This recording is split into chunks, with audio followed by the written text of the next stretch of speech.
Kompas Petang kami lanjutkan, saya Cindy Permadi. Saudara Komisi Pemberantasan Korupsi (KPK) tengah menganalisa dugaan gratifikasi terkait temuan amplop untuk Menteri Kehutanan Raja Juli Antoni. Amplop yang diduga ditinggalkan Bupati Kuantan Singingi, Suhardiman Ambi, usai pertemuan di kantor Kementerian Kehutanan.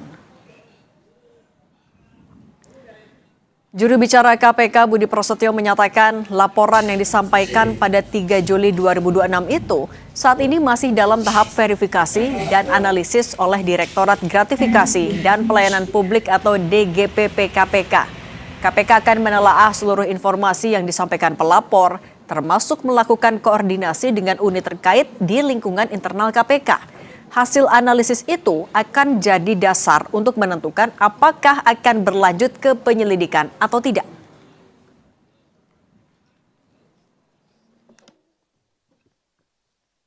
Pada Jumat pekan lalu, Pak Menhub Raja Juli telah menyampaikan pelaporan gratifikasi kepada KPK.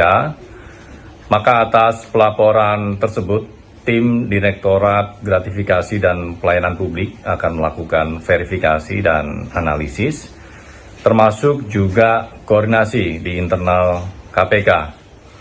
Untuk selanjutnya, KPK akan menyampaikan analisis atas pelaporan tersebut, apakah dapat ditindaklanjuti atau tidak.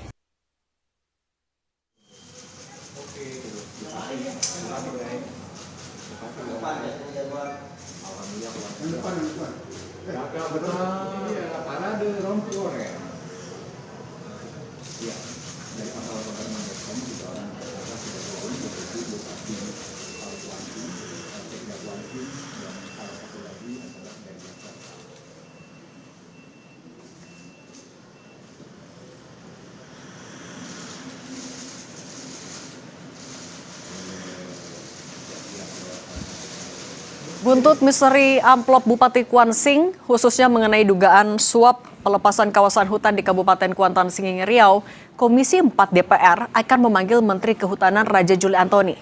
Selengkapnya kita bahas bersama anggota Komisi 4 DPR fraksi Golkar, Firman Subagio, dan mantan Ketua KPK, Abraham Samad. Selamat petang semuanya.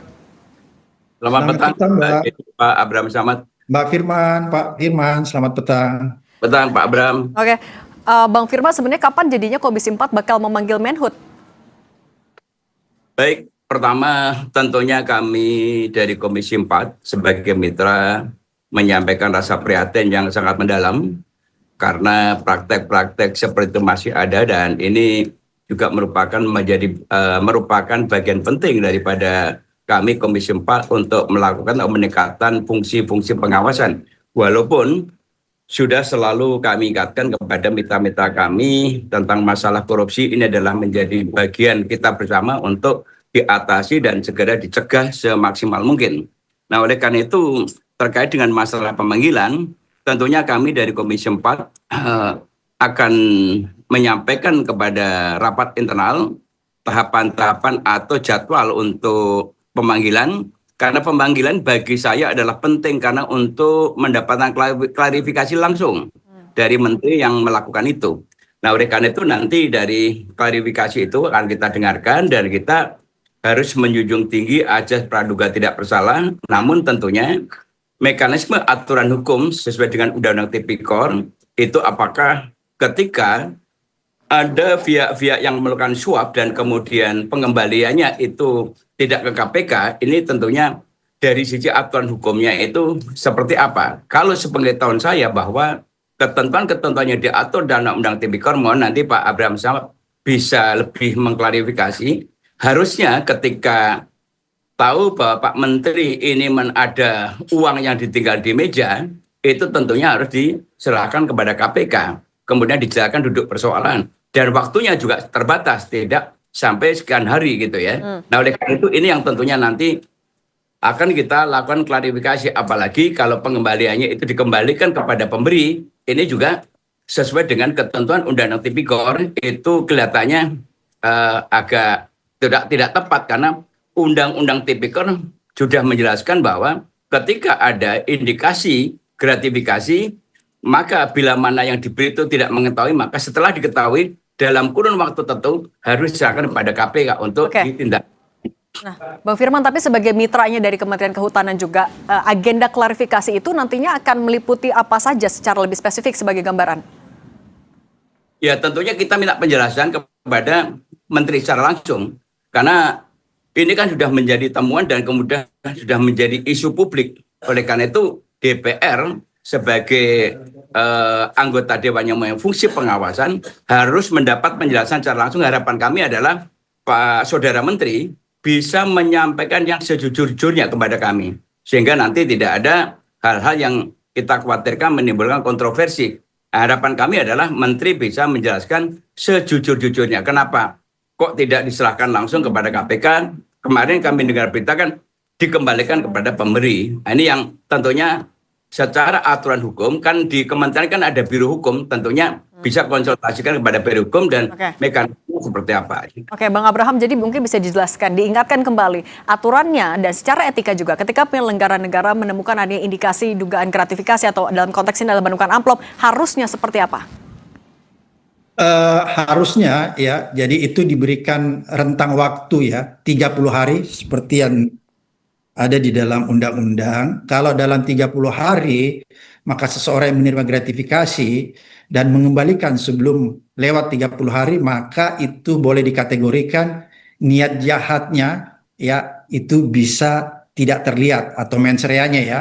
Artinya apa? Bahwa kalau dia mengembalikan sebelum 30 hari, maka dianggap pemberian yang dalam bentuk gratifikasi itu tidak bisa dipidana. Kira-kira seperti itu. Nah, kalau misalnya dalam konteks ini, sorry Bang Abraham, ada jeda 10 hari dan dikembalikannya langsung ke orangnya, tidak dilaporkan ke KPK, berarti gimana sebagai penegak hukum melihat konteks peristiwa ini? Ini yang masalah, karena menurut pemberitaan yang saya lihat bahwa ternyata waktu Menhub mengembalikan itu bukan dilaporkan kepada KPK, padahal mekanisme yang ada di dalam undang-undang ketika seorang penyelenggara negara menerima gratifikasi, maka dalam rentan 30 hari dia harus ya melaporkan ke KPK. Kalau dalam tempo 30 hari dia tidak melaporkan ke KPK, maka itu akan bisa ditindaklanjuti menjadi peristiwa pidana. Tapi kalau dia melaporkan dalam kurun waktu sebelum 30 hari, maka itu belum ada mens reanya. Tapi permasalahannya, Menhub dalam hal ini, ketika dia mengembalikan, itu dia mengembalikan kepada yang bersangkutan. Bukan dia melaporkan ke KPK. Itu yang saya lihat berita. Oleh karena itu sebenarnya ini bisa ditindaklanjuti menjadi sebuah tindak pidana. Ya. Oleh karena itu saya mendorong teman-teman KPK bahwa jangan cepat melihat ada pengembalian di dalam kurun 30 hari bahwa ini bisa dikategorikan sebagai upaya tidak terlihat niat jahatnya, tapi sekali lagi bahwa pengembalian ini bukan dilaporkan kepada KPK tapi justru dikembalikan kepada si pemberi. Oleh karena itu berarti unsur tindak pidananya itu bisa terpenuhi. Oke, nah berarti Bang Abraham untuk mencari ada atau tidaknya mens rea ini, apakah memang harus menunggu verifikasi dulu dari internal KPK, dari penyidik, atau langsung panggil aja sebenarnya? Kalau menurut pengalaman saya sebagai mantan ketua KPK dan berdasarkan undang-undang yang kita pahami bersama, dan saya yakin teman-teman di KPK, kelima komisioner KPK dan para penyidik-penyidik paham betul nih bahwa sebenarnya nggak perlu tuh tadi ada verifikasi dan lain sebagainya, karena udah terbukti bahwa ketika Menhub menerima itu dia mengembalikan kepada yang bersangkutan, gitu ya, tidak melaporkan. Nanti setelah ribut-ribut baru dia melaporkan kepada KPK. Nanti dia mengetahui bahwa ada OTT ya, ada kasus OTT yang kena adalah bupati itu, maka baru dia melakukan upaya pengembalian pelaporan kepada KPK. Oleh karena itu, menurut saya itu sudah membuktikan bahwa KPK bisa langsung memanggil Menteri Kehutanan, dalam ini Raja Juli, untuk dimintai klarifikasi, dimintai keterangannya ya, apa motif ya, apa motif dari penerimaan gratifikasi itu. Apakah kira-kira misalnya macam-macam bisa ditanyakan di situ, karena menurut saya ya apa yang dilakukan Menteri Kehutanan ini sudah sama sekali tidak bisa dikategorikan sebagai peristiwa seperti yang ada di dalam Undang-Undang KPK, yaitu dalam masa 30 hari kalau yang bersangkutan melaporkan kepada KPK maka unsur pidananya sudah tidak ada lagi. Tapi pengembaliannya kepada yang bersangkutan, jadi ini jelas-jelas ada motifnya. Oke. Ada jelas sekali motivasinya, dan juga kalau kita lihat ini ada peristiwa pidananya. Jadi ada motif dan ada peristiwa pidana. Oke, Ketika sebuah kalau misalnya motif dan unsur pidana itu sebenarnya sudah peristiwa terpenuhi, pidananya, peristiwa pidananya itu sudah terpenuhi dalam tanda kutip, kemudian Bang Firman sebenarnya sebagai mitra dari Kementerian Kehutanan juga, Menteri Kehutanan kan bilang sebenarnya tidak melakukan adanya pengalihan kawasan hutan sama sekali sebenarnya di sana. Tapi apakah Komisi 4 sebenarnya punya catatan tersendiri dalam pengawasannya? Halo, bagaimana Mbak? Bang Firman, Ya. kalau Menteri Kehutanan membantah kalau ia juga pernah melakukan pengalihan lahan hutan dengan Bupati Kuantan Sengingi. Tapi kalau dari Komisi 4 sebagai mitranya, apakah Anda juga punya catatan sendiri? Begini, sesuai dengan ketentuan Undang-Undang Cipta Kerja yang kemarin dibatalkan oleh MK dan kemudian diterbitkan Perpu, itu ketentuan terhadap masalah alih fungsi lahan itu memang sudah tidak lagi menjadi kewenangan DPR. Dan itu sudah dicabut oleh Undang-Undang KPK. Dan oleh karena itu mengenai alih fungsi lahan memang menjadi kewenangan penuh pemerintah pusat.